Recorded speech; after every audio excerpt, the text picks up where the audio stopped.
जय माता दी। तो आज के वीडियो में आपका स्वागत है। तो आज है नवरात्रि का 7वां दिन। तो आज है कालरात्रि माता जी का दिन। तो आज के दिन हमें पूजा पाठ कैसे करनी चाहिए, तो इसके बारे में आज आपको बताने वाले हैं। तो सबसे पहले हमें क्या करना चाहिए, हमें सुबह उठ के नहा धो के फ्रेश हो जाना चाहिए। फ्रेश हो जाने के बाद हमें माता जी की पूजा कैसे करनी चाहिए और काली माता की पूजा हमें घर में करनी चाहिए या नहीं करनी चाहिए, और करनी चाहिए तो कैसे करनी चाहिए, इसके बारे में आपको सारा का सारा विस्तार से बताने वाले हैं। तो पहले हम आपको बताने वाले हैं कि महाकाली के कितने रूप हैं। सबसे पहले हम आपको बताते हैं कि काली माता के टोटल 4 रूप हैं, जो कि लोगों को मैक्सिमम नहीं पता होते हैं। तो जिसके कारण सभी माता की पूजा करने से कुछ घबराते हैं, कुछ डरते हैं, क्योंकि उनका भयंकर रूप देखकर ही डर जाते हैं, इसलिए वह काली माता की पूजा नहीं करते हैं। तो कुछ इतनी गलतियाँ कर देते हैं कि वो उनकी मूर्ति, उनकी फ़ोटो घर पे ही लगा देते हैं और उनकी पूजा घर पे करने लग जाते हैं। तो ऐसा भी बिल्कुल नहीं करना चाहिए। और कैसा कैसा करना चाहिए तो मैं आपको बताने वाला हूँ।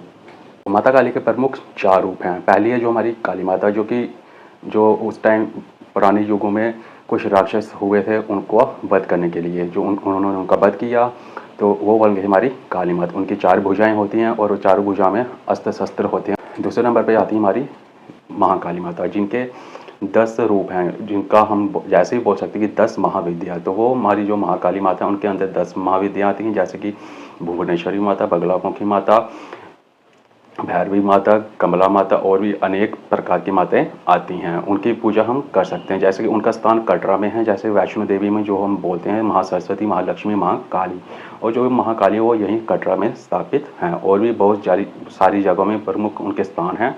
और तीसरे नंबर पे आती हैं जिनकी हमें घर में पूजा करनी चाहिए और मंदिर में पूजा करनी चाहिए, जो कि लोगों को नहीं पता होता है।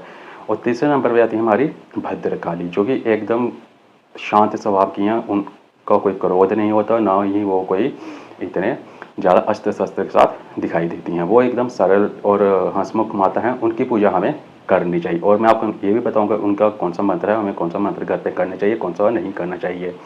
और चौथे नंबर पे हमारी जो आती हैं वो है हमारी शमशान काली। उनकी पूजा हमें भूल कर भी नहीं करनी चाहिए, कि उनकी पूजा ज़्यादातर करते हैं जो अघोरी या फिर जो शमशान में रहने वाले लोग होते हैं वो करते हैं। अघोरी हो गए, तांत्रिक हो गए, या फिर जो अपना घर बार छोड़ के संन्यास ले चुके हों। तो मैंने आपको बताया था कि हमें कौन सी पूजा करनी चाहिए। हमें करनी चाहिए भद्रकाली की पूजा। तो उनकी पूजा करने के लिए हमें क्या क्या करना चाहिए। पहली बात तो हमें कालका माता की कोई मूर्ति, कोई फ़ोटो हमें घर पे नहीं रखनी चाहिए, क्योंकि आज के टाइम में लोग इतने स्वच्छ नहीं हैं कि ऐसी मूर्तियाँ वो घर पे रख सकें, ऐसे फ़ोटो घर पे रख सकें। तो जो लोग ऐसा करते हैं और ऐसा करने के बाद फिर उनके घर में नॉन वेज बनता है, उनके घर में शराब चलती हैं, या फिर उनके घर इनफैक्ट प्याज थूम ही बनता है, तो उनके घर में बहुत गलत काम हो जाते हैं, या कि समझ लो कि माता का उनको पाप लगता है ऐसा करने पर। तो ऐसा कुछ भी नहीं करना चाहिए। और जो माता की एक फ़ोटो आती है जो वैष्णो देवी वाली है, पिंडी वाली फ़ोटो, वो आप घर में रख सकते हैं। उनके सिवा आप अन्य फ़ोटोएँ नहीं रख सकते। अगर आपको फ़ोटो रखनी है तो आप कहीं मंदिर में जाके फ़ोटो रख सकते हो।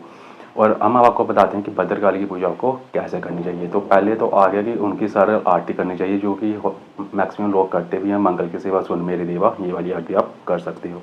और कौन से मंत्रों का जाप हमें भद्रकाली जी का करना चाहिए। तो सबसे पहला मंत्र है ओम जयंती मंगला काली भद्रकाली कपालिनी दुर्गा क्षमा शिवा धात्री स्वाहा नमस्तुते। ये मंत्र हमें जाप करना चाहिए। जैसे कि मैंने अभी आपको बताया, ओम जयंती मंगला काली भद्रकाली कपालिनी दुर्गा क्षमा शिवा धात्री, इस मंत्र का जाप कर सकते हैं।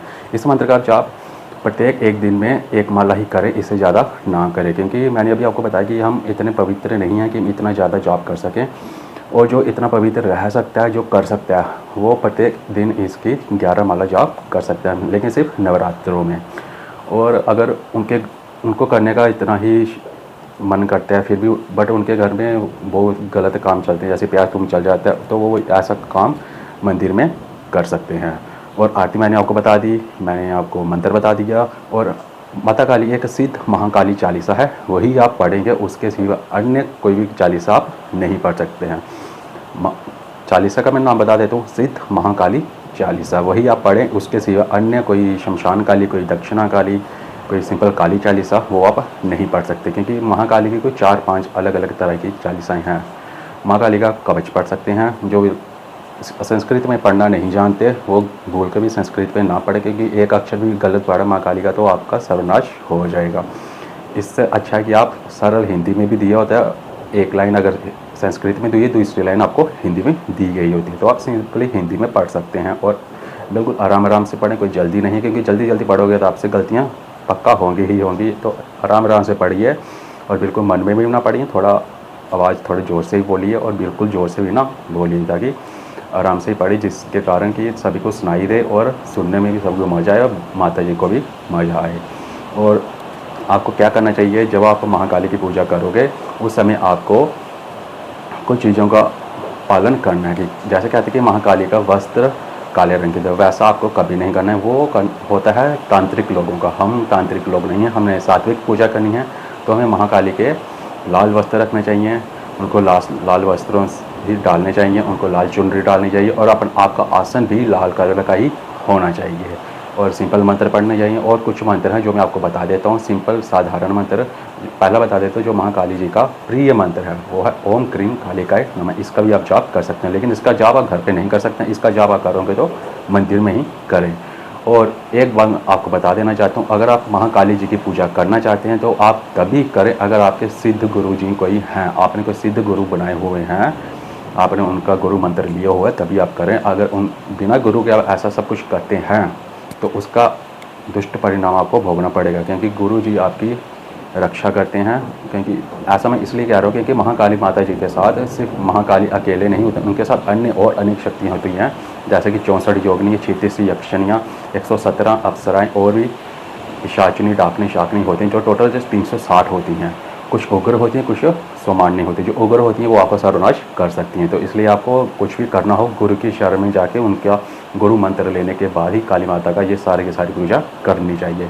क्योंकि मैंने बहुत सारे देखे हैं कि जिनका सर्वनाश हो चुका है। क्योंकि जब भी आप कभी भी काली माता का कोई भी मंत्र शंत्र करते हो, कोई भी पूजा आराधना करते हो, तो सबसे पहले वो पूजा माता की ओर नहीं जाती, पहले वो योगिनियाँ यक्षी उनकी ओर ही जाती है। तो वो अगर उग्र शक्ति के बाद चली गई तो उनसे बचाने के लिए आपको गुरु का मंत्र लेना आवश्यक पड़ सकता है। बिना गुरु मंत्र लिए आप कोई भी काली माता का ऐसा वैसा मंत्र ना पढ़े। एक ही मंत्र मैंने आपको बोला है जो आप पढ़ सकते हैं, बिना गुरु के भी वो मंत्र आप पढ़ सकते हैं। जैसे कि एक महाकाली की चालीसा पढ़ सकते हैं, सीधे महाकाली चालीसा, नॉर्मल एक आप आरती कर सकते हैं। एक दूसरी आरती भी है जो दुर्गा काली की चालीसा है, अम्बे तू है जगदम्बे काली, ये वाली आरती भी आप कर सकते हैं। और तीसरा सिंपल आप एक ओम जयंती मंगला काली भद्र काली कपालिनी दुर्गा क्षमा शिवा दैत्री स्वाहा स्वादा नमस्तु, इस मंत्र का आप जाप कर सकते। इनके सिवा आप कुछ भी अलग ना करें अगर आपके गुरु जी नहीं हैं। तो ये मैंने आपको बता दिया कि काली माता की पूजा कैसे करें कैसे ना करें। तो इनमें जैसे अभी मैंने आपको बताया 64 योगिनी, 36 यक्षिणी, 117 अप्सराएँ, अन्य पिशाचिनी, डाकनी, शाकनी, उनके बारे में मैं आपको एक अलग अलग वीडियो बना के बता दूंगा। तो अगर आपको आज की मेरी वीडियो अच्छी लगी, वीडियो को लाइक करें, शेयर करें, चैनल को सब्सक्राइब करें और ज़्यादा से ज़्यादा शेयर करें, ताकि हमारे इस नए चैनल की जल्दी से जल्दी ग्रोथ हो। और हमारे चैनल का नाम है महाकाली का भगत। तो मिलते हैं नेक्स्ट वीडियो में। जय माता दी।